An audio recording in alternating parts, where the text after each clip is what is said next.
নমস্কাৰ এনিটক চাই থকা প্ৰত্যেকগৰাকী দৰ্শকক এই মুহূৰ্তত ধন্যবাদ জ্ঞাপন কৰিছো ৰাজ্যত যি উচ্ছেদ চলি আছে তাক লৈ মুখ্যমন্ত্ৰীগৰাকীয়ে ডাঙৰ মন্তব্য কৰিছে মুখ্যমন্ত্ৰীগৰাকীয়ে মন্তব্য কৰিছে যে এটা ৰিল বনালে হৈ যাব নেকি কোনো গুণগুণ চেতিয়াক আমি উচ্ছেদ কৰা নাই এই মন্তব্য কৰা হৈছে মুখ্যমন্ত্ৰীগৰাকীৰ তৰফৰ পৰা মুখ্যমন্ত্ৰীয়ে কেতবোৰ বিস্ফোৰক মন্তব্য কৰিছে লখিমপুৰত যি উচ্ছেদ চলালে তাৰ পাছতে চৰ্চা লাভ কৰিছিল সোশ্যাল মিডিয়াত কন্টেন্ট ক্ৰিয়েটৰ গুণগুণ আৰু গুণগুণে ৰিল যোগে সেই অভিযোগ উত্থাপন কৰিছিল আৰু তাৰ পাছতে ৰাতিৰ ভিতৰতে সেই ৰিল ভাইৰেল হৈ পৰিছিল আৰু তাৰ পাছতে মুখ্যমন্ত্ৰীগৰাকীয়ে এই মুহূৰ্তত মন্তব্য কৰিছে যে এটা ৰিল বনালেই হৈ যাব নেকি কোনো গুণগুণ চেতিয়া আমি বাসগৃহ উচ্ছেদ কৰা নাই বাংলাদেশী খেদিবলৈ বহু লোকে নিজৰ জীৱন দান দিছে আমি কঠিয়া কেডাল মানুহ দান দিব নোৱাৰিম নেকি বুলি মন্তব্য কৰিছে মুখ্যমন্ত্ৰীগৰাকীয়ে আৰু কেইবাটাও বিস্ফোৰক মন্তব্য কৰিছে মন্তব্য আছে মন্তব্য শুনাম কিন্তু প্ৰথমতে গ্ৰাফিক্স প্লেটৰ সহায়ত সবিশেষ খবৰ আপোনালোকৰ বাবে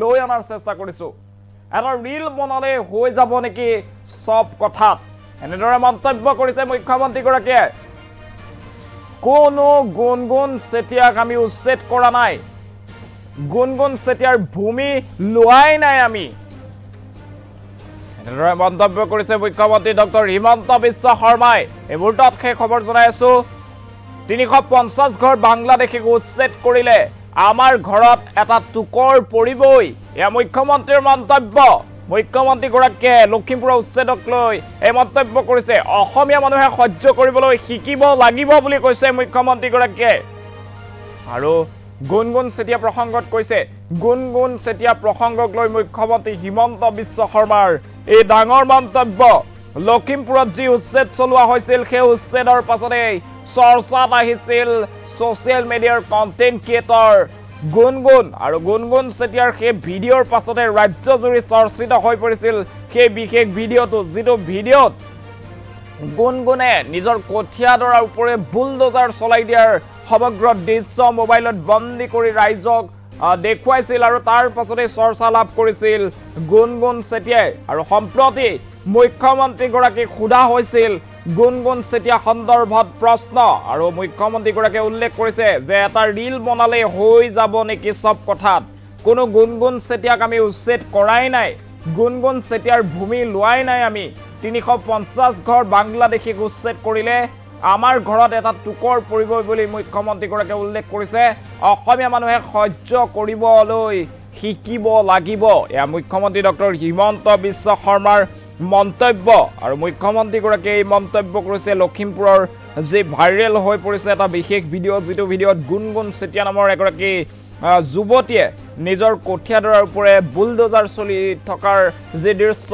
মোবাইলত বন্দী কৰি ৰাইজৰ আগত সেয়া দেখুৱাইছিল আৰু তাৰ পাছতে ৰাতিৰ ভিতৰতে চৰ্চা লাভ কৰিছিল গুণগুণ চেতিয়াই সম্প্ৰতি গুণগুণ চেতিয়াৰ বাসগৃহলৈ সঘনে অহা যোৱা চলিছে বিভিন্ন ৰাজনৈতিক দল সংগঠনৰ নেতাকৰ্মী কিন্তু গুণগুণ চেতিয়াৰ বাসগৃহত সেই যি উচ্ছেদ সেই উচ্ছেদ চলা নাছিল আৰু গুণগুণ চেতিয়াৰ মাত্ৰ কঠিয়াৰ ওপৰতহে বুলডোজাৰ চলোৱা হৈছিল সেয়েহে মুখ্যমন্ত্ৰীয়ে কৈছে যে এটা ৰিল বনালে হৈ যাব নেকি সব কথাত কোনো গুণগুণ চেতিয়াক আমি উচ্ছেদ কৰা নাই গুণগুণ চেতিয়াৰ আমি ভূমিও লোৱা নাই এইদৰে মন্তব্য প্ৰকাশ কৰিছে মুখ্যমন্ত্ৰীগৰাকীয়ে লগতে মুখ্যমন্ত্ৰীগৰাকীয়ে কৈছে যে 350 ঘৰ বাংলাদেশীক উচ্ছেদ কৰিলে আমাৰ ঘৰত এটা টুকৰ পৰাটো স্বাভাৱিক অসমীয়া মানুহে সহ্য কৰিবলৈ শিকিব লাগিব বুলি মুখ্যমন্ত্ৰীগৰাকীয়ে উল্লেখ কৰিছে ৰাতিৰ ভিতৰতে ভাইৰেল হৈ পৰা এতিয়া গুণগুণ চেতিয়া সন্দৰ্ভত মুখ্যমন্ত্ৰীয়ে ডাঙৰ মন্তব্য কৰিছে আমি দেখিছিলো যে লখিমপুৰত যেতিয়া উচ্ছেদ কৰা হৈছিল 12 ঘৰকৈ খিলঞ্জীয়া লোকক উচ্ছেদ কৰাৰ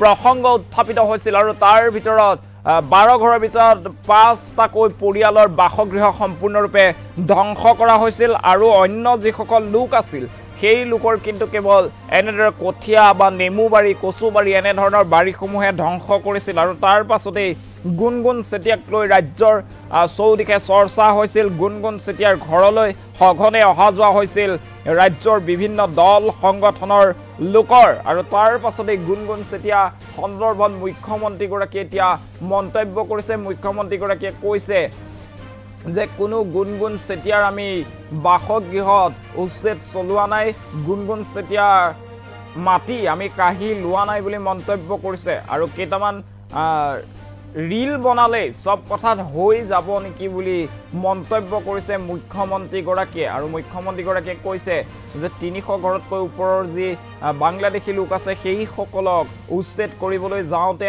অসমীয়া মানুহৰ গাত টুকৰটো পৰিবই আৰু অসমীয়া মানুহে সেয়া সহ্য কৰিব লাগিব বুলি কৈছে মুখ্যমন্ত্ৰীগৰাকীয়ে। এই মুহূৰ্তত মুখ্যমন্ত্ৰীগৰাকীৰ সেই মন্তব্য আছে, মন্তব্য শুনাইছো। আমি বাংলাদেশীৰ ঘৰ ভাঙিছো, যি কেইগৰাকী খিলঞ্জীয়া মানুহৰ ঘৰ আমি উচ্ছেদ কৰিছিলো, ভিজিআৰ পিজিআৰত আছিলে, কেতিয়াবা উচ্ছেদ হলেতেন আমি ম্যাদী পট্টা দি দিলো। এই কথাটোতো মই গুৱাহাটীত প্ৰেছ কনফাৰেন্স কৰিম। এই কথাটো কংগ্ৰেছে ৰাজনীতি কৰি আছে। কৰিমগঞ্জ, ধুবুৰী, চাপৰ, শিলচৰ এইবিলাকৰ ৰাইজ গৈ লখিমপুৰত বহিছিলে।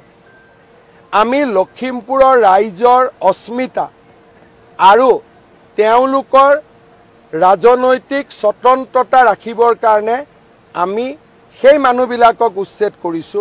কোনো গুণগুণ চেতিয়াক আমি উচ্ছেদ কৰা নাই। এইটো একেবাৰে অসত্য কথা। আৰু 350 বাংলাদেশী খেদিবলৈ যাওঁতে আমাৰ কোনোবা মানুহৰ ঘৰত যদি অলপ খুন্দা এটা লাগিলে আমি কি সহ্য নকৰিম নেকি?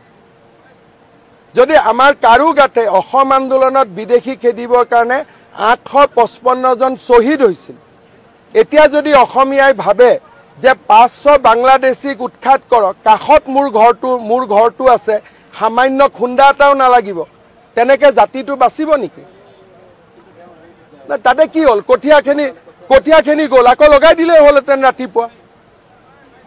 তাক লৈ ৰাজনীতি হ'ব পাৰে নেকি? নাই, ৰাজনীতি কোনে কৰিছে? যোনে এই মহিলাগৰাকীৰ নামত বাংলাদেশীখিনিক সংৰক্ষণ দিব খোজে। উদ্দেশ্য মহিলাগৰাকী নহয়, উদ্দেশ্য হল যাতে বিজেপিয়ে উচ্ছেদ বন্ধ কৰে। কিন্তু বিজেপিয়ে কালিও চাপৰত কৰিব, পৰহিও গোৱালপাৰাত কৰিব। কোনেও বিজেপিক ৰাখিব নোৱাৰে। বাংলাদেশী উচ্ছেদ হ'বই। ভূমি তেওঁৰ ভূমি লোৱাই নাই আমি। তেওঁৰ যি কেইগৰাকী ভূমি আমি জনোৱাৰ চেষ্টা কৰিছো। এটা ৰীল বনালে হৈ যাব নেকি সব কথাত? এই মন্তব্য কৰিছে মুখ্যমন্ত্ৰী হিমন্ত বিশ্ব শৰ্মাই। কোনো গুণগুণ চেতিয়াক আমি উচ্ছেদ কৰা নাই, গুণগুণ চেতিয়াৰ ভূমিও লোৱা নাই। 350 ঘৰ বাংলাদেশীক উচ্ছেদ কৰিলে আমাৰ ঘৰত এটা টুকৰ পৰিবই। এই মন্তব্য কৰিছে মুখ্যমন্ত্ৰী হিমন্ত বিশ্ব শৰ্মাই।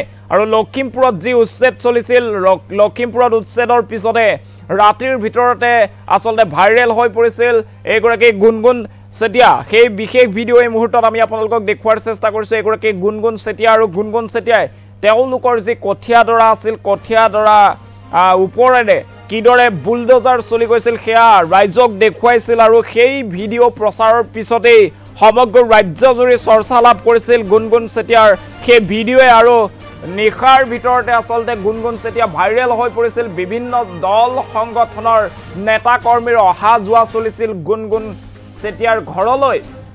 আৰু গুণগুণ চেতিয়াৰ প্ৰসংগত বিভিন্নজনে গুণগুণৰ সমৰ্থনত লিখিবলৈ আৰম্ভ কৰিছিল, গুণগুণৰ সমৰ্থনত কথা ক'বলৈ আৰম্ভ কৰিছিল। আৰু মুখ্যমন্ত্ৰীগৰাকীয়ে এতিয়া তাৰ প্ৰত্যুত্তৰ দিছে। মুখ্যমন্ত্ৰীগৰাকীয়ে কৈছে যে গুণগুণ চেতিয়াৰ আমি বাসগৃহ ভঙা নাই, গুণগুণ চেতিয়াৰ আমি মাটি লোৱা নাই।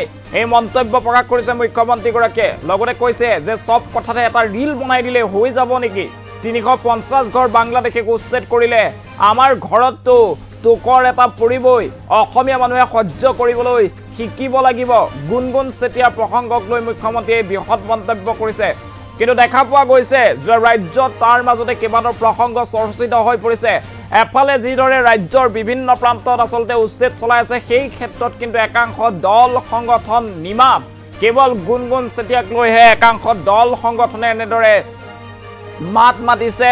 গুণগুণ চেতিয়াৰ যি কঠীয়াৰ দৰা এনেদৰে ডাম্পাৰ লগাই, এনেদৰে জেচিবি লগাই ভাঙি দিছে, সেই ক্ষেত্ৰতহে মাত মাতিছে। কিন্তু ৰাজ্যৰ বিভিন্ন প্ৰান্তত চলি থকা যিসমূহ উচ্ছেদ আছে সেই ক্ষেত্ৰত কিন্তু দল সংগঠনসমূহ নিমাত হৈ পৰিছে।